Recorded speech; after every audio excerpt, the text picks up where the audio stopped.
Well, I think you could look at this like a tsunami that's hit the virus itself and the social distancing. And then what are the consequences in terms of the wreckage when you look at it?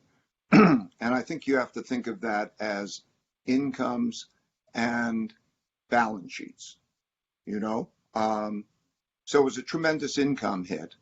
And then the balance sheets, losses and who has what savings and so on. And then how is that dealt with? And in order to understand that, you have to realize that there are these holes in income and the holes in the balance sheets. And then you have to realize that there is the production of money and credit. And who produces that money and credit? Okay, the money and credit comes in different flavors. There is US dollar money and credit.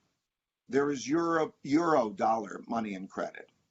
And so when you look at the world and you're seeing a situation that is the same as existed really in the 1930 to 45 period, in that now we're seeing the production of a lot of debt, a lot of borrowing by the government. We're seeing zero interest rates and not the traditional kind of monetary policy, but the producing of a lot of money and credit. So the Federal Reserve is buying the Treasury's debt, and the Treasury is getting that money to mostly Americans in some imperfect but remarkably large way.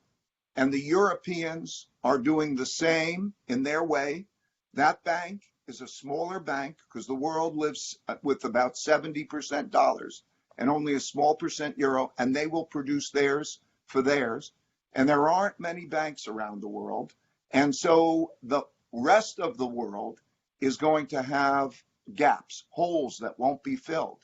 So if you think about that and you say, American printing of money and the borrowing will leave us with a lot of debt and monetization. That's something interesting to talk about. And we need to talk about that. Who will pay these bills and how will that be shared will be something we need to talk about. But you will know that you will get that money and that the Europeans will get their versions of that money. But we are in a new world. And that world is most similar to the 1930 to 45 world. And a lot of the world will not get that money and credit. So there'll be a big differentiation as to which entities benefit and which entities don't. And there'll be a big collaboration as to how we will deal with that bill and who will end up with what. A big question of wealth distribution and all of that. So that's the big thing that's going to be happening.